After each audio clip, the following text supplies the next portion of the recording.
તમે લોકો અહીંયા જ રહ્યો, તમે કયો મને કે તમે શું કરશો એના માટે. આ એક નહીં, આના જેવા જેટલા ભાઈઓ બધા નિર્દોષ હતા, બધાને આવડા છોકરા હતા. મોદી સરકારને અમારે એક વિનંતી કે અમારો આધાર સ્તંભ લઈ લીધો છે, અમને ન્યાય જોઈએ, ન્યાય. मुझे मेरी गवर्नमेंट पे पूरा भरोसा था। जैसे आज पता चला कि मोदी जी ने आतंकवादियों को चुन चुन के उसके ठिकानों पे जाके उसको मारा है, ये सुनकर मुझे मेरे पति की आत्मा को बहुत शांति मिलेगी। साथ साथ में उसके साथ जो भी 25 भाइयों की और जान गई है, सबकी आत्मा को शांति मिलेगी। પાકિસ્તાન ગઈકાલે એ વિચારમાં હતું કે ભારત પોતાના એ વિસ્તારોની અંદર મોક ડ્રીલ યોજવા જઈ રહ્યું છે તો કંઈક નવું કરશે.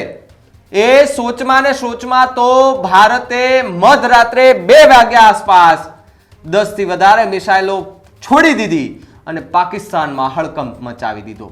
પણ આ ઘટના એવી કે આપણે કહી શકીએ કે જાન કે બદલે જાન લેંગે. નમસ્કાર, આપ જોઈ રહ્યા છો ન્યૂઝ રૂમ અને આપની સાથે હું છું ભાવિક. પહેલા તો તમે અમારી ચેનલને સબસ્ક્રાઇબ નથી કરી તો અમારી ચેનલને સબસ્ક્રાઇબ કરો, બેલ આઇકનને દબાવો જેથી કરીને પડે સચોટ સમાચાર તમને તમારા મોબાઈલ પર તરત જ મળી રહે. વાત પહેલગામ હુમલાથી શરૂ કરીએ કે પહેલગામ હુમલામાં કેટલા બધા લોકો કે જેને પોતાનો ધર્મ પૂછીને મારી નાખવામાં આવ્યા હતા, તેમાં જે લોકોએ પોતાના પતિઓ ગુમાવ્યા, કે જે લોકોની પત્નીઓ કે જેમનું એવો આરોપ હતો કે અમારા પતિને મારી નાખ્યા છે, અમે ત્યાં અમારી સામે અમને છોડી દીધા ને અમને એવું કહ્યું હતું કે જાઓ તમે તમારા મોદીને કહી દો, અને ધર્મ પૂછીને મારવામાં આવ્યો હોવાના જે વાત વાયુ વેગે ચર્ચાઈ હતી. અને ત્યારબાદ ભારત સરકાર અને ભારતીય સેનામાં આક્રોશ જોવા મળ્યો હતો, કારણ કે એ ડર પાકિસ્તાન સુધી પહોંચવો ખૂબ જરૂરી હતો. કારણ કે એક ભારતીયોના મોઢે એક જ વાત હતી કે પાકિસ્તાનને આનો જવાબ આપવો પડશે. ત્યારે સુરતના એક પરિવાર કે જેમના એક ભાઈ એક વ્યક્તિ તેમને મારી નાખવામાં આવ્યા હતા ત્યાં ધર્મ પૂછીને, અને કહેવાય છે કે આતંકવાદી હુમલામાં પતિ ગુમાવનાર મહિલાએ કહ્યું કે સરકારે પહેલગામનો બદલો લીધો છે, મારા પતિના આત્માને શાંતિ મળશે. 22 એપ્રિલ મંગળવારે બપોરે લગભગ 3 વાગે જમ્મુ અને કાશ્મીરના પહેલગામમાં આતંકવાદીઓએ પર્યટકો પર ગોળીબાર કર્યો હતો અને આ હુમલામાં 27 લોકોના મોત થયા છે, જેમાં સુરતના શૈલેષ હિંમતભાઈ કળથિયાનું પણ મોત થયું હતું. જ્યારે આજે ભારતે પાકિસ્તાનના આતંકવાદીના ઠેકાણા પર હુમલો કર્યો છે, જેનાથી આ હુમલાથી સરકારે બદલો લીધો હોવાની લાગણી વ્યક્ત કરતા મૃતકના પત્નીએ કહ્યું કે મારા પતિના આત્માને શાંતિ મળશે. પહેલા એ શૈલેષભાઈના પત્નીને સાંભળો કે તેમણે સરકાર સાથે રહી અને સરકાર માટે શું કહ્યું. मुझे मेरी गवर्नमेंट पे पूरा भरोसा था। जैसे आज पता चला कि मोदी जी ने आतंकवादियों को चुन चुन के उसके ठिकानों पे जाके उसको मारा है, ये सुनकर मुझे मेरे पति की आत्मा को बहुत शांति मिलेगी। साथ साथ में उसके साथ जो भी 25 भाइयों की और जान गई है, सबकी आत्मा को शांति मिलेगी। और मैं सरकार श्री से और एक अपील करना चाहूँगी कि जैसे महाराष्ट्र की गवर्नमेंट ने यहाँ के लोगों को सहाय की है, तो मेरे गुजरात गवर्नमेंट पे मुझे उससे भी ज़्यादा अच्छे से सहाय करेगी और मेरे बच्चों को न्याय दिलाएगी. તો તમે જેને સાંભળ્યા એ શૈલેષભાઈ કળથિયાના પત્ની શીતલબેન હતા અને એમણે કહ્યું છે કે સરકાર પર ભરોસો છે. મૃતક શૈલેષભાઈ કળથિયાના પત્ની શીતલબેને કહ્યું કે મને સરકાર પર ભરોસો હતો, સરકારે આતંકવાદીઓના ઠેકાણા પર હુમલો કરીને બદલો લીધો છે, ત્યારે મારા પતિના આત્માને શાંતિ મળશે. પાકિસ્તાનને પાઠ ભણાવવામાં આવી રહ્યો છે, ત્યારે મહારાષ્ટ્ર સરકારે જે રીતે પહેલગામ હુમલામાં મૃત્યુ પામેલાને સહાય કરી છે, તેનાથી વધુ સહાય ગુજરાત સરકાર અમને કરે, જેથી અમારા બાળકોને ન્યાય મળે.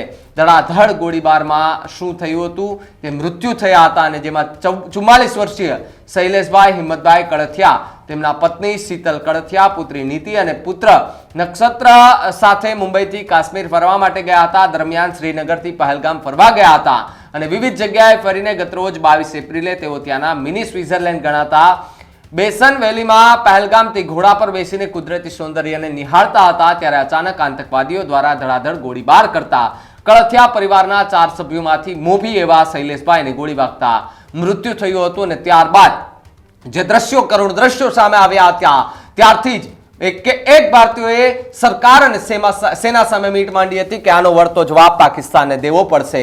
ત્યારે ભારતે મધરાત્રે જ્યારે ગુજરાત અને સમગ્ર કહેવાય ને કે ભારતની અંદર ક્યાંક જે વરસાદનો માહોલ હતો, ઠંડક પ્રસરી હતી, એ સમય દરમિયાન એ પાકિસ્તાનમાં જે મિસાઇલ છોડવામાં આવતાની સાથે જ ત્યાં માહોલ ગરમાયો હતો, ગરમીનું વાતાવરણ પેદા થઈ ગયું હતું.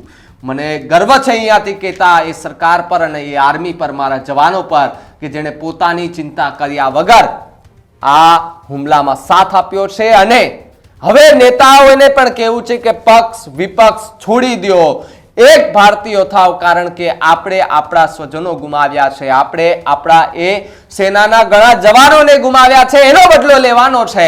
ત્યારે એટલું જ કહેવાનું થાય કે એ આતંકવાદીઓને પણ ખબર પડે કે ભારત કોઈનાથી કમ નથી, ભારત એટલું લાચાર નથી કે તમારી સામે ન લડી શકે. ભારત પાસે એટલી સેના છે, ભારત પાસે એટલા ઇક્વિપમેન્ટ છે કે એ ખાલી વાપરશે ને છતાં પણ એ પાકિસ્તાન ઘૂંટણીએ બેસી જશે. પણ પાકિસ્તાન છે કે જે પોતાની કહી શકીએ ને કે અણસમજ, એમને વાતો ફેલાવી, ગેરમાર્ગે દોરવા, કારણ કે જ્યારે આ હુમલો થયો ત્યારે પાકિસ્તાને એવા સમાચાર પ્રસારિત કર્યા પાકિસ્તાની મીડિયામાં કે અમે ઇન્ડિયાના 2 પ્લેનને ક્રેશ કરી દીધા છે.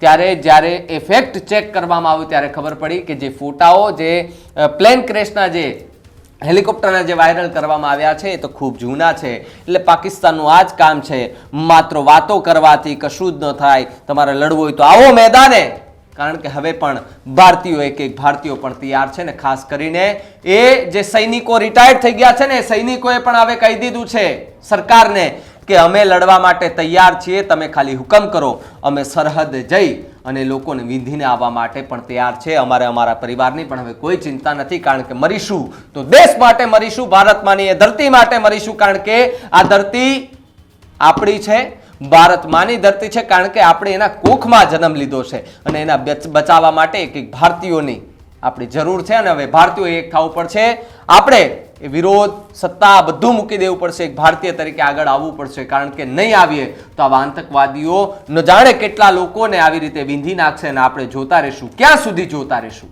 આપણી તાકાત એટલી છે કે આપણે કંઈ પણ કરી શકીએ છીએ.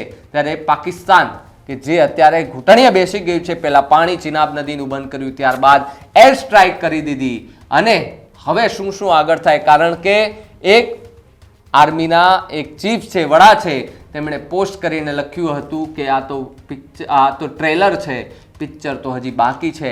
એટલે મને એટલું કહેવું છે આજની જનરેશનને કે આજની જનરેશને લોકડાઉન જોયું, બધું જ જોયું, પણ ભારત અને પાકિસ્તાનનું યુદ્ધ જોવાનું છે કે કેમ, એ તો સમય આવતા જ ખબર પડશે. પણ આ મુદ્દે તમારું શું માનવું છે? ને ખાસ કરીને સુરતના જે શીતલબેન છે કે જેમણે પોતાના પતિને ગુમાવ્યા છે, કે જેણે આતંકવાદીઓએ ઠાર કરી દીધા હતા, મારી નાખ્યા હતા કોઈ કારણ વગર, તેમની વાત સાથે કેટલા સહમત છો કમેન્ટ કરીને ખાસ જણાવજો. જોતા રહેજો ન્યૂઝરૂમ. નમસ્કાર.